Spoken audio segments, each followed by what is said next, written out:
नमस्कार दोस्तों। मैं सुनील यादव यूनाइटेड कॉर्पोरेट से आज आपको एक नई चीज दिखाता हूँ। ये है मैजिक पेपर। अब ये मैजिक पेपर क्यों है इसके बारे में मैं आपको बताऊंगा। अच्छा, ठीक है। आप सिर्फ इस पेपर की सहायता से जो है आप किसी भी लेजर मशीन से या इंकजेट मशीन से कोई भी आप प्रिंट निकालेंगे वो इस तरह की हो गई, या कोई भी आप ऐसे मेमोरिएबल फोटोज हैं आपके, वो ये इनको जो है आप सिर्फ कुछ प्रोसेस है और ये कुछ छोटी छोटी चीजें हैं जिसकी सहायता से आप इस तरह का ये बना सकते हैं। ये देखिए, Oh my God! Wow! ये इसमें कोई सप्लीमेशन प्रिंटर की जरूरत नहीं हुई है। ये सामने के सामने है। आप कोई भी चीनी के आइटम हो गए, किसी भी प्रकार के सिरेमिक प्लेट हो गई, मग्स हो गए, आप कोई भी ग्लास के ऊपर इन प्रिंट को जो है लगा सकते हैं। आप मेटल वाले जो आपके पॉट हैं या बॉटल है उस पर भी आप इस तरह के पेपर के द्वारा इसको प्रिंट कर सकते हैं। और ये कैसे करते हैं इसका मैं तरीका आपको बता देता हूँ, तो आप मेरे साथ में बने रहिएगा। इसके लिए जो जरूरी चीजें हैं वो ये होता है मैजिक पेपर। अब मैं इसका डिस्क्लोज भी कर देता हूँ। बेसिकली इंडिया में बहुत से लोग इस पेपर को जानते भी नहीं है, लेकिन फिर भी जो लोग जानते हैं वो इसको समझते हैं कि इसे वाटर स्लाइड डिकल पेपर कहते हैं, जो आर्ट एंड क्राफ्ट वालों के यहाँ पे मिल जाता है इजीली। फिर इसके साथ जो है इसका उपयोग होता है एक्रेलिक क्रिस्टल क्लियर वार्निश होता है। ठीक है, ये जो है स्प्रे फॉर्म में आता है, यह भी इसमें उपयोगी है। और एक ये है जो स्प्रे फॉर्म में ना होकर के लिक्विड फॉर्म में है मेरे पास में। ठीक है, एक ये क्लीनर है जिसकी सहायता से हम जो है इनको क्लीन करते हैं ताकि जो डस्ट है उसके ऊपर ना रहे। ठीक है, ये सीजर होता है। फिर ये टिश्यू पेपर है। फिर जो है ये पानी है। अभी ये कैसे वर्क करता है इसको हम सीक्वेंस से देखते हैं। हमने सबसे पहले जो है प्रिंट निकाल लिया है। ये प्रिंट निकाला हुआ है हमने अपनी लेजर मशीन से। ठीक है, इसका ये देखिए। अब इसके ऊपर हमने जो है ये प्रोसेस करना है। ये प्रोसेस कैसे करते हैं वो मैं आपको दिखा देता हूँ। कोई भी एक कोरुगेटेड बॉक्स आप ले लेंगे, उसको ऐसे रख लीजिए। ये जो पेपर है इस पेपर को आप यहाँ अंदर रख दीजिए। और ये जो एक्रेलिक वार्निश है इससे आप इस पर स्प्रे करेंगे। स्प्रे जब करते हैं तो यूनिवर्सली वो एक जैसा होना चाहिए, ये इस तरह से। और फिर इसको ढक दीजिए आप।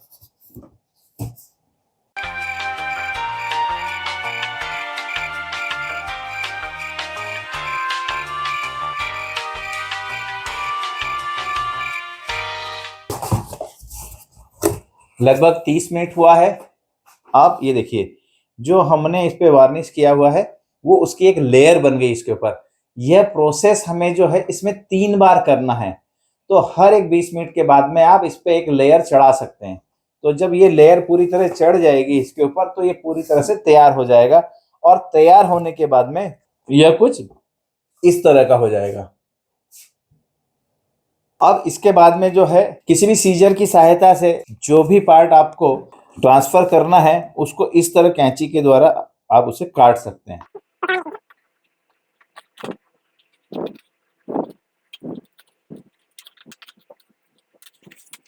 यहाँ मैंने ये कट कर लिए हैं और मैं ये जो मग है इसके ऊपर ये फिक्स करूंगा। तो कैसे करते हैं, ये मैंने काट लिया है पहले।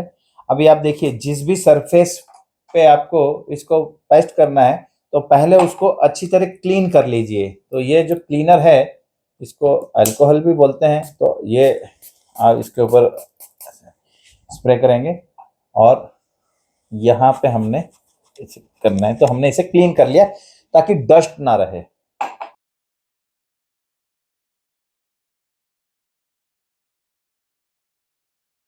फिर ये हमको पानी में डालना है। जब इसको हम पानी में डालते हैं तो ये ऐसा फोल्ड होने लगेगा।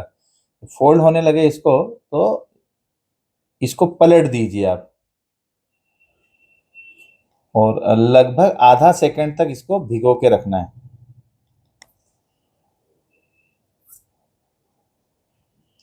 फिर जिस सरफेस पे हमको ये लगाना है पहले हम उसको थोड़ा सा गीला कर लेते हैं।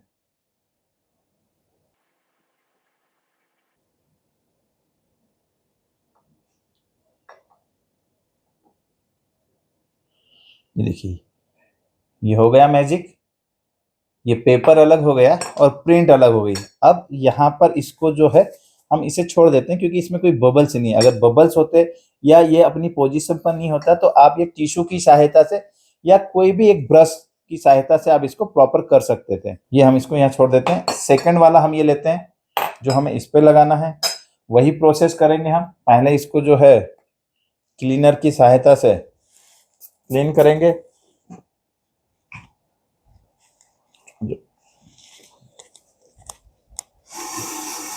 ये क्लीन कर दिया है हमने। फिर वही इसको हम पानी में भिगोएंगे। टाइमिंग का थोड़ा सा ध्यान रखना है, लगभग आधा मिनट 30 सेकंड, इसको उससे ज़्यादा नहीं करना है। वैसे भी उसका एक तरीका है कि यहाँ जैसे पानी में हम डालते हैं तो बैक साइड में ये पूरा भीग जाता है, पूरा भीगा हुआ दिख जाएगा आपको, तो आप समझ जाएंगे कि ये प्रॉपर वर्क करने के लिए तैयार है। फोल्ड नहीं होने देना है क्योंकि जब हम इसको उस पर ट्रांसफ़र करेंगे तब आपको तकलीफ हो सकती है। तो ये हमने ये लगा के रखा हुआ है, ठीक है। इस सरफेस पे हमको ये पेस्ट करना है। हमने थोड़ा पानी लिया, इसको लगा दिया ताकि ये ट्रांसफ़र होने में इजी रहे, और दूसरा अगर इधर उधर हो जाए तो पानी की सहायता से हम इसे वापस से अपनी जगह कर सकते हैं। ये मैंने उठा लिया है, यहाँ हमने इसको रखा और हम देख लीजिए दोनों बराबर है।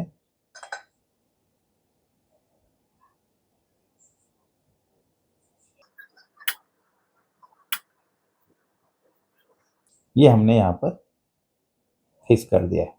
अब इसका प्रोसेस, ये पानी का काम खत्म हो गया, इसे हम एक साइड में रख देते हैं, ठीक है। जो एक्स्ट्रा यहाँ पे पानी है उसको हम ऐसे सुखा लेते हैं टिश्यू की सहायता से।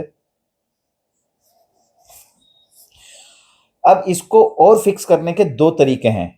पहला होता है इसका कि इसे आप, ये जो मेरे पास है ओवन, इसमें 150 डिग्री पर इसको गर्म करना होता है लगभग 20 मिनट, ठीक है। जब इतना हम इसके ऊपर हीट देते हैं तो ये फिक्स हो जाता है। अब इसको जो है हीट प्रोसेस से हम इसको फिक्स कर देंगे।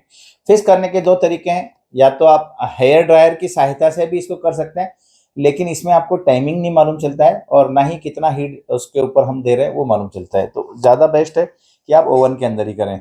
अगर आपको प्रोफेशनली वर्क करना है तो आपको ओवन के अंदर ही करना पड़ेगा। तो मैं आपको बताता हूँ कि कैसे करते हैं।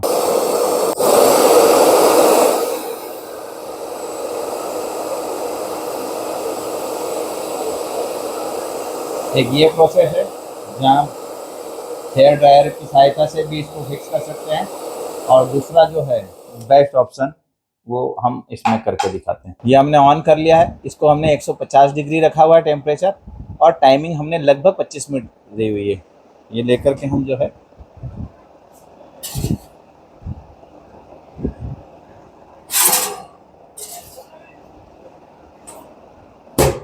टेम्परेचर हमने लगभग 150 किया हुआ है। अब 25 मिनट बाद क्या रिजल्ट रहता है फिर हम इसको देखते हैं। अब ये वाला जो प्रोसेस है वो पूरा हो गया, अब देखते हैं हम क्या रिजल्ट है। तो यहाँ पर आप देख सकते हैं